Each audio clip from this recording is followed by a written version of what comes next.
The Demand Project, that's located right here in Tulsa, is reaching the nation in ways that most other groups are not doing. And I know that their hearts are such that that they've sown everything into seeing this accomplished.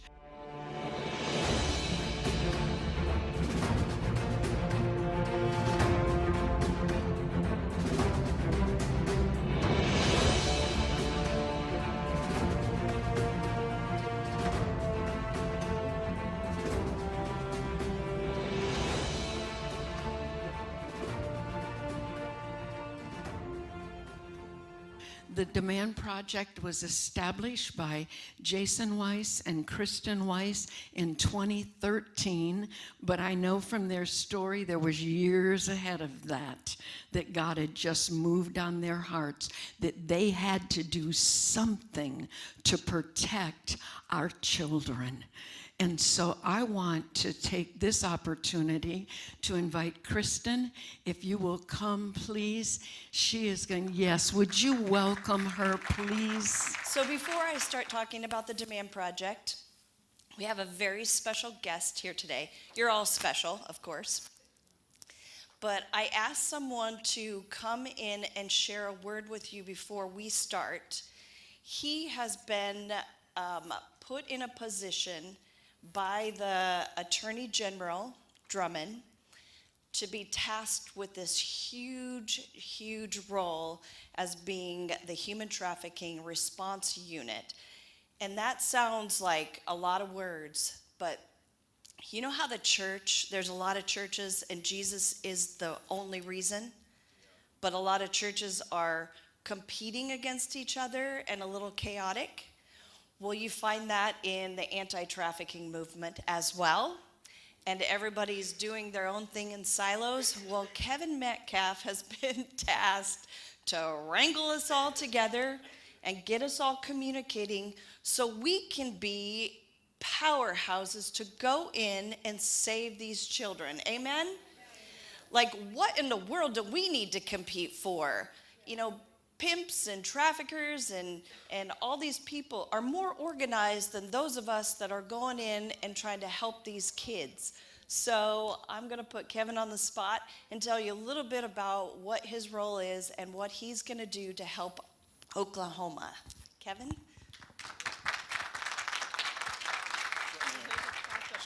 I'll start my timer. Okay.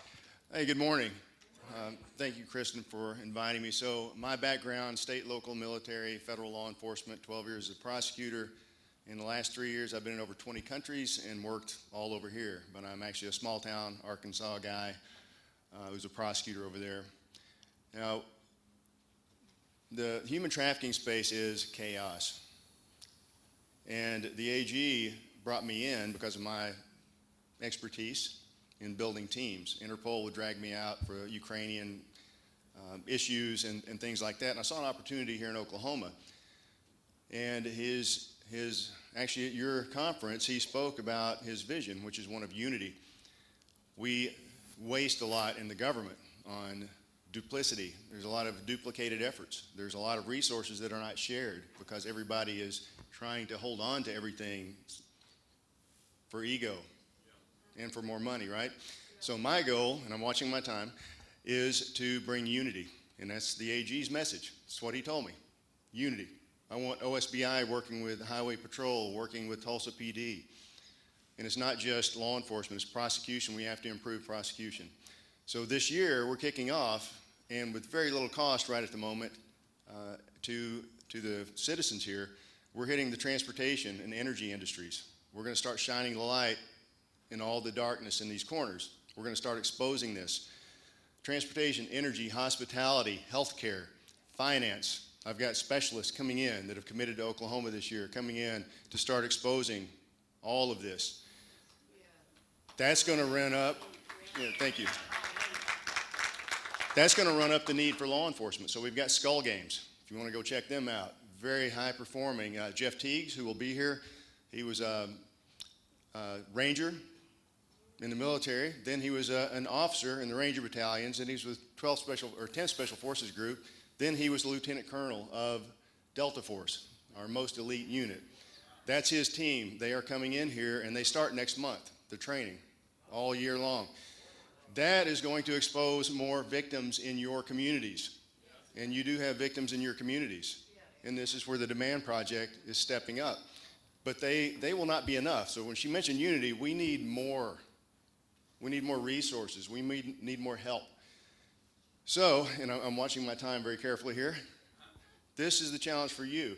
One of the things that we're also building, it's not enough for law enforcement. We can't arrest our way out of this. We can't prosecute our way out of this. They're going to get overwhelmed. They need resources. We have an interfaith task force, community-based, that's starting right here in Tulsa. Now, there are too many things for all of us to be leaders. So I've got Anne Marie, who is working closely, going to be working with Demand Project and others. Anne Marie has taken on a big role of bringing all the congregations, city leaders, community leaders together. So one of those things, and this is about all the time I've got to kind of give you that overview, but we're going to bring order out of this chaos. We're going to bring people together. That's kind of my specialty. But for you specifically, it's an evangelical group. So I'm very familiar with this. What is faith without action? It's dead. What did Jesus talk about? I think it was in Matthew when he said, well, bring the nations together. You're going to be divided into two groups, right? Just like a shepherd divides the sheep from the goats. Who's at his right hand? The believers. You may enter into the kingdom because when I was hungry, what did you do? When I was in prison, what did you do? Yeah. And he said, what did the faithful say? We don't remember this. And what did he say? What you have done for the least of my brothers and sisters, you have done for me. What did he tell the people who were not faithful, the ones that weren't entering the kingdom? Yes, because what you did not do for the least of us, you did not do for me. And then think about Isaiah when he's in the temple and he feels, I'm not worthy. When God and all the seraphim are there, he's looking for a representative to the people of Israel. When Isaiah overheard, wasn't talking to Isaiah, but he overheard the voice of the Lord saying, whom will I send? Who will go for us? That he wasn't talking to Isaiah, but what did Isaiah say?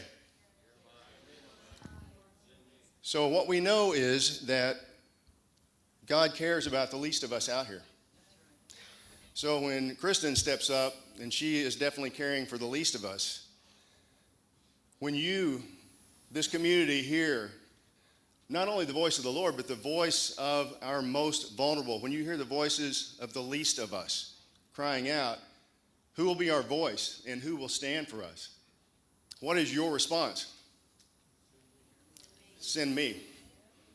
Well, that's all the time I've got, but I'm going to turn this over to you. Thank you. Woo! Thank you. Come on. Can I get an amen? So I'm not going to spend too much time. This is me. I'm a PI trained, private investigation trained, state and national advocate, managing aggressive behavior trainer, presidentially appointed in 2019 into 2020, and an advocate since 2004. As Kathy said, it's been a long journey. So why? Why in the world did Jason and I go from living in a cul-de-sac in Castle Rock, Colorado, where you can ski and golf in the same day? We were making good money. He was an honest salesman. I'm a cosmetologist. We were going about our life, and then all of a sudden, God, right? We're watching a news story, and Hannah Grace was just born. Joshua was 2.5. And the news story was about a dad that had raped his little 2-year-old daughter. He videotaped the rape, and then he put it online for people to watch. That last part that he put it online, this is in 2004. The internet was extremely young, but when we heard the last part of the story that thousands of people logged on to watch, we were like, what is this and what can we do about it? I was doing hair. I can't cut my way out of this, and what could we do about it as ordinary citizens? And so it took us on this massive journey to sell our house, uproot our family, and come to Tulsa, Oklahoma to go to Victory Bible School. And got trained up to find out who's doing this, how are they doing it, who's it affecting, and how can we get involved without hurting ourselves or other people. Because you can't get into a war if you're not trained.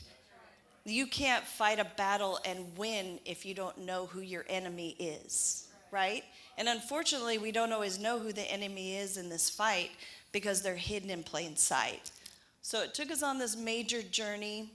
And we started the Demand Project. So we started in 2004.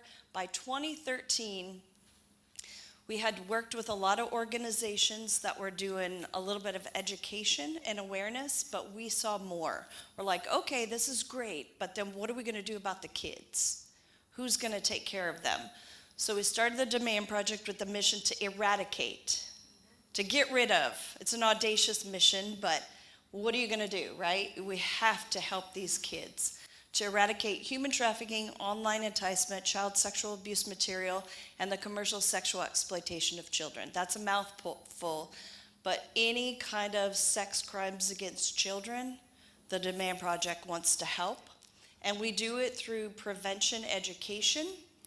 So we go into speaking to city elders, we go into churches, businesses, law enforcement, service providers, whoever will bring us in to give them a presentation and teach them about how to identify, how to address a child that's been in a horrific situation and what to do about it. We take Aware and Awaken, those are the two adult presentations. And then we take Empower into schools and into youth groups, wherever we can talk to kids. And the difference between the way that we do it is we don't tell them about the problem and about human trafficking because they will all say, well, that has nothing to do with me. You don't know that you're being trafficked unless you're taken. You don't know. Because it's very systematic how this happens, and I'll get into that in just a minute. So a child isn't going to know that they're trafficked. They're going to think that they're in a relationship. So when we go in, we're going to go into Broken Arrow tomorrow and speak for 6 hours. Pray for me. Every hour I have a new class tomorrow.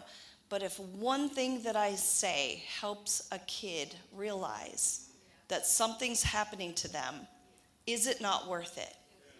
All the time.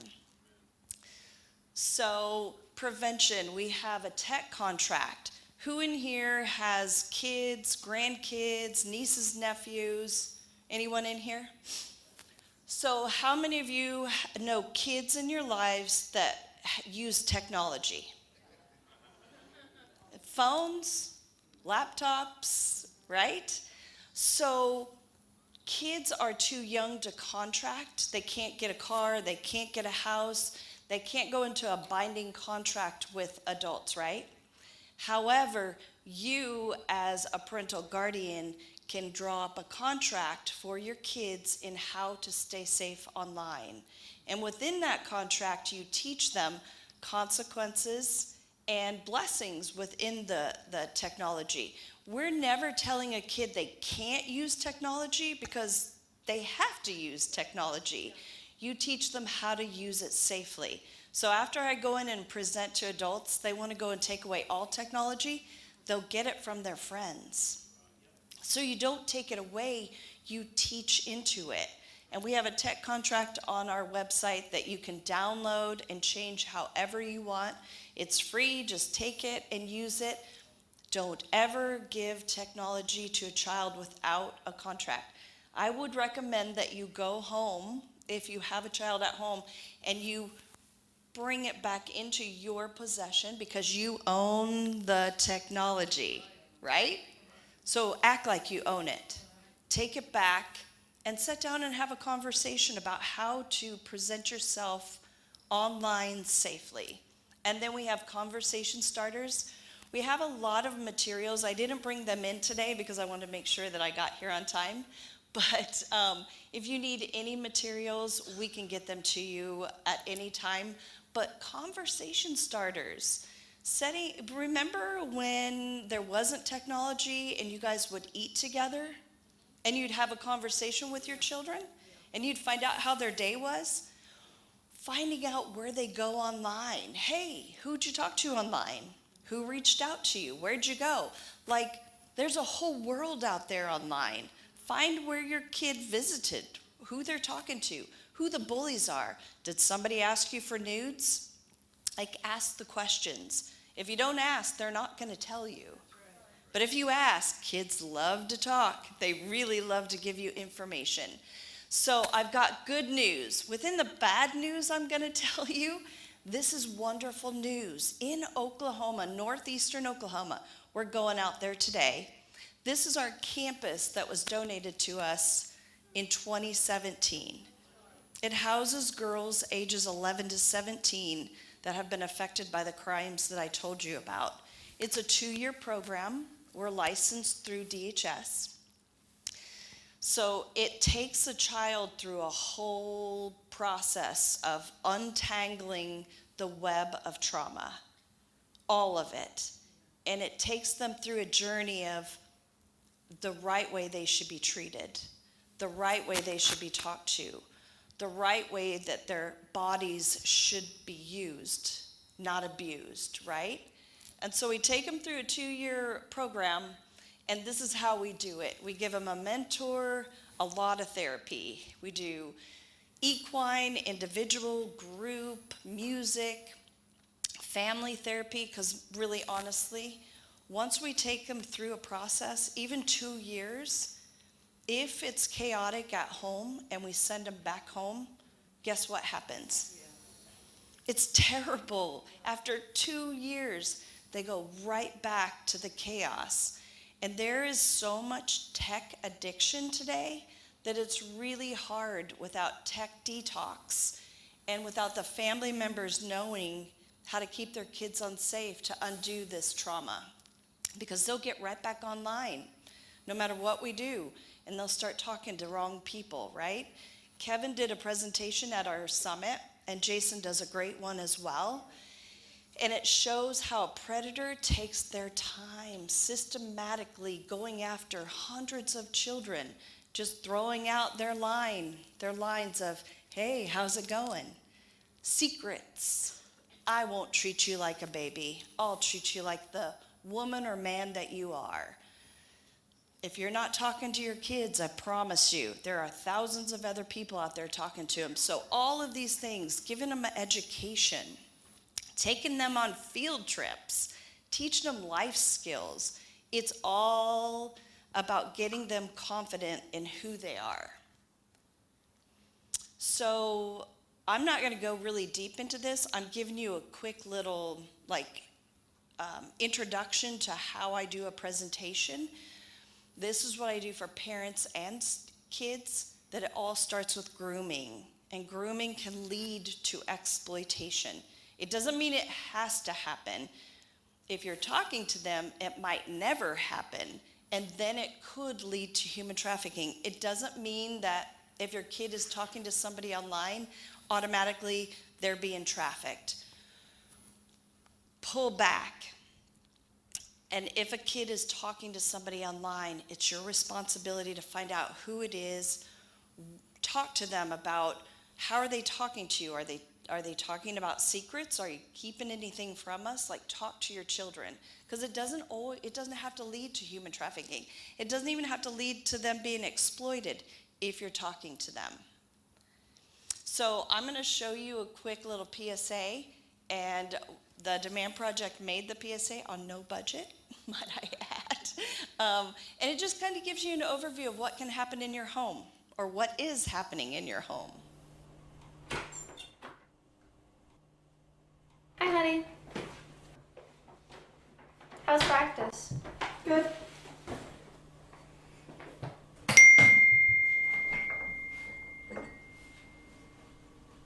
Who's Rick?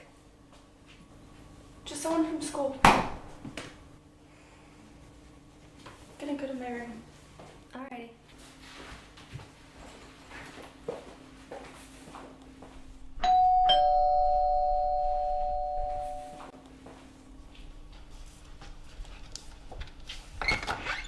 Hey, I was wondering if your daughter is free to hang out for a while? Yeah, she's in her bedroom. Come on in.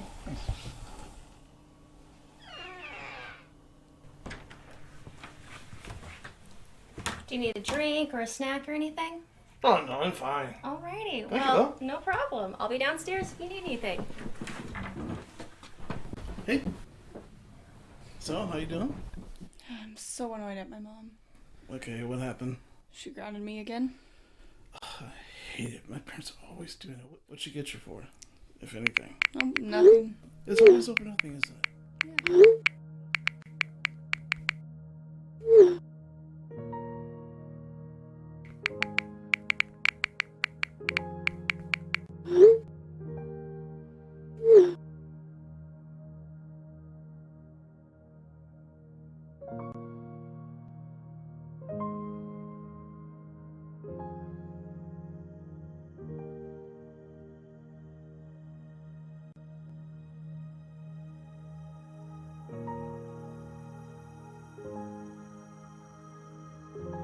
Love the reactions. When I do this in schools for kids, they're like, what the heck? And they cannot believe it. And I'm like, but that's you. That's you. That's what you're doing. You have no idea. And I said, how old do you think Rick is? They think he's 75. I'm like, he's younger than me. What do you mean he's not 75? But I do tell him how Jason is a 14-year-old little girl online, and he's a bald-headed sheriff. And so, sheriff's detective. So you don't know who you're talking to if you don't know who you're talking to. We can be anybody online. It's tech courage, right? So be very, very careful, even who you're talking to. This message is for you as well. So the importance of online safety, it can blow up right under your nose, you guys. So be so, so careful. Over 90% of teenagers have social media, right? I'd say almost 100% now. The online enticement reports increased 97% from 2019 into 2020. Why? Right, isolation. Parents weren't prepared for this. Guardians weren't, none of us were prepared for this. So all of a sudden, kids are all by themselves, isolated online. And you saw a huge rise in online enticement cases. The internet is always shifting constantly, so you have to adapt your supervision to always adapting to what's happening online. But online enticement is for sure a preventable crime. But you have to do your job so that we stop the predators online from going after our kids. How does this happen? It's simply vulnerability. If you have a kid that's vulnerable and at some point they feel down and that bad guy reaches out to our children and says, hey, I'm here for you. It's just that vulnerability, and they're seeking the approval and seeking love. Who doesn't want love? Who loves love? I love love, but I want to be loved the right way. I want to be loved and encouraged, not loved and isolated and abused and told who I'm not. But you get a predator with a young girl or a young boy, they're so susceptible to whatever somebody says to them.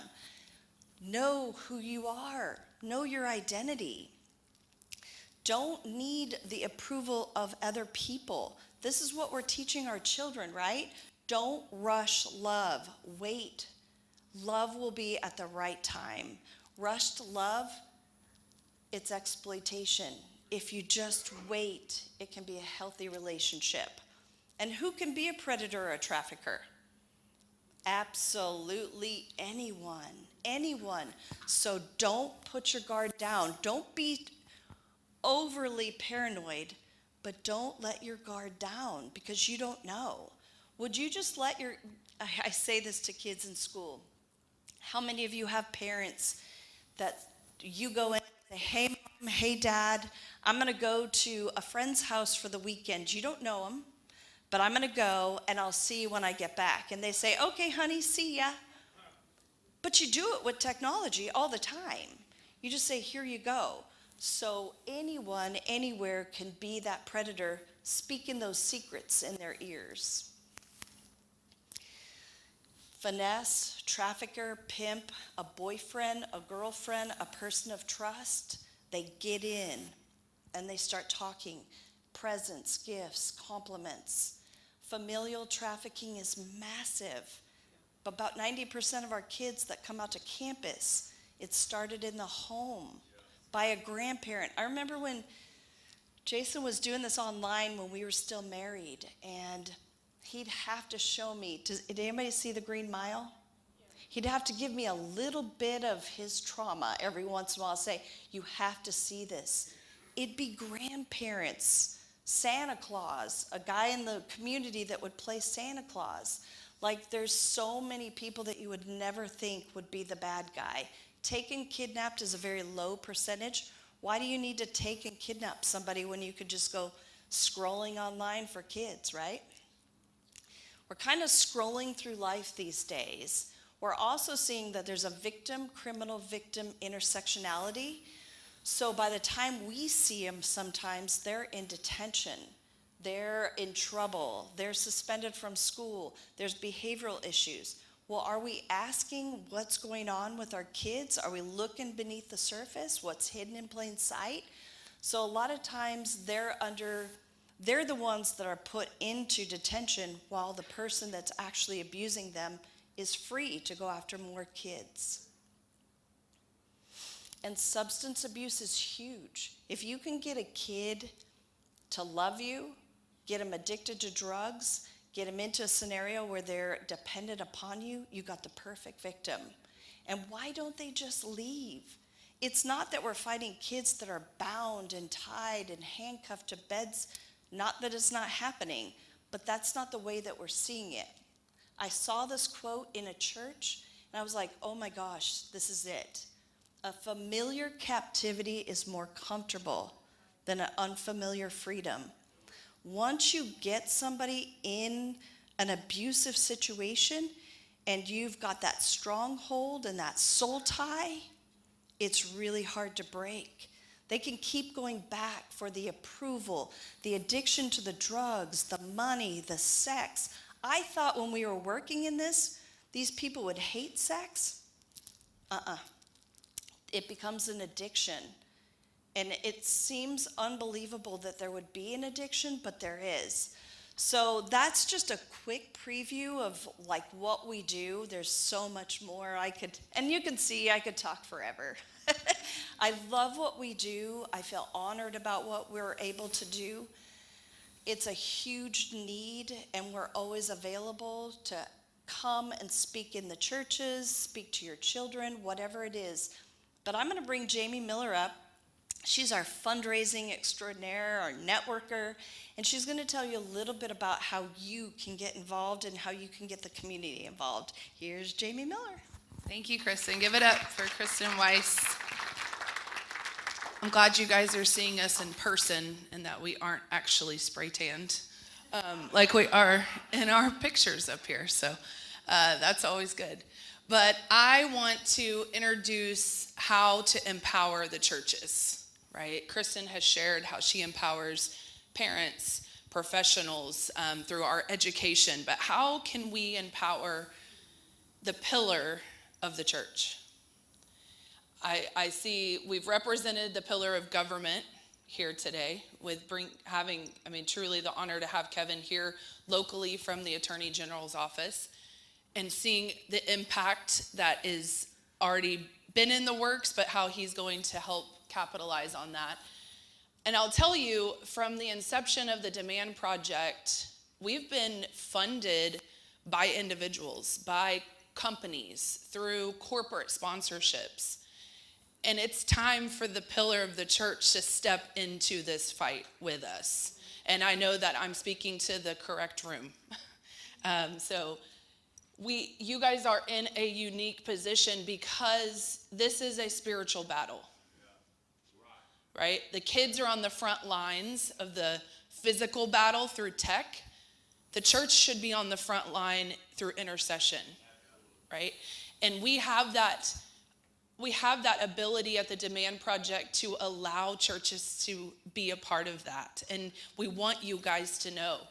So one of the things with the partnering with the Demand Project is your youth groups, right? How can we get into your church with what Kristen brings, educating the children? Again, they're on the front line. And so just like Kristen was driving home to parents, right? You have to do the protection part because they're just talking to whoever. But then we've got these kids. I mean, Sarah, she has a little bitty kid at her kid's daycare that has a phone. How old? 3 years old. Okay. Average age of exposure to pornography in our country is 9 years old. Average age of trafficking victim is 12 years old. So if we're not talking to the kids, we're not equipping them for the battle that they're already in. So we want to empower your staff. We want to come in and educate. I was talking with a survivor yesterday who was trafficked in Tulsa, and she said, I went to Victory while I was being trafficked. Like, people just miss it because they don't know. They don't know what to ask, how to look. And I told her, I think it's also because we're not in community enough, right? You can have that person that's coming in and out of your congregation, but unless they're sitting at your table having coffee or lunch, or you're in a small group, you will miss them because of those relationships. So protecting the youth that we serve, this is a big way. And this is something that I ask the church to choose. And that's a short-term commitment partnership with us or a long-term commitment. We would love to be on the mission board of every church in Tulsa. There's about 800 churches in Tulsa. If they gave $200 a month, it's over $1 million a year. I did that math this morning. And ChatGPT knew how many churches were in Tulsa. So, but the power of that giving, the power of that investment, and it's not just the nonprofit side, it's the services we're offering to the children, not just in our community, but across the country. There are less than 700 beds in the entire country for children surviving these crimes. And when I say beds, that's long-term restorative care. The Demand Project has 25 ready. And if we can staff and fund, we're helping. And we're building that capacity, just like Kevin's saying. Is 25 enough? No. But we can't even get to 25 in Tulsa, Oklahoma. Right? And we have a big network of people that you guys already know that could staff that place, that could fund the organization so that we can help more kids. So I want to touch on the prayer part because our volunteer, we have an array of ways to volunteer. We need mentors for these children. We need life skill teachers for these children. We also need prayer warriors. So it is one thing to have a prayer meeting at your church, but to have a prayer meeting at the Demand Project offices once a month, which is the volunteer commitment for that, to know the intimate details of the children we're serving and those that have not been recovered yet. We want that intercessory intimacy in our offices as well, and we invite you guys to be a part of that. And building in a support network. So partnering with local resources, like Kevin was saying, I truly believe they're out there. I just don't think they know that we need them or that we exist, right? So who in your network, like we say, share your time, money, or resources. And this top part, those local counselors, social workers, getting to know the community resources as well. We have a resource directory that we would love your help to build. and knowing what your church offers as well. Every year, the Demand Project hosts an educational summit. We just wrapped that up a couple of weeks ago. And that's an opportunity for the church to come and get educated beyond human trafficking 101. More of the trauma-informed. If I'm a youth pastor or I'm leading a church, how am I dealing directly with survivors of these crimes? To be trauma-informed can change the restoration process for a survivor. And that's our obligation. It's not a suggestion. But knowing your role, understanding your church's legal obligation for reporting and suspected abuse, making sure that your staff understands. In the state of Oklahoma, we are mandatory reporters when it comes to child abuse. So how does your staff know? Can we come in and educate you guys? Familiarizing yourself with the laws and procedures and acting promptly. So I'm going to end with this verse, Matthew 18:18. Whatever you bind on earth will be bound in heaven. Whatever you loose on earth will be loosed in heaven. And that means when we stand against the darkness, we declare freedom for the captive. And when we fight for justice, heaven moves. Thank you.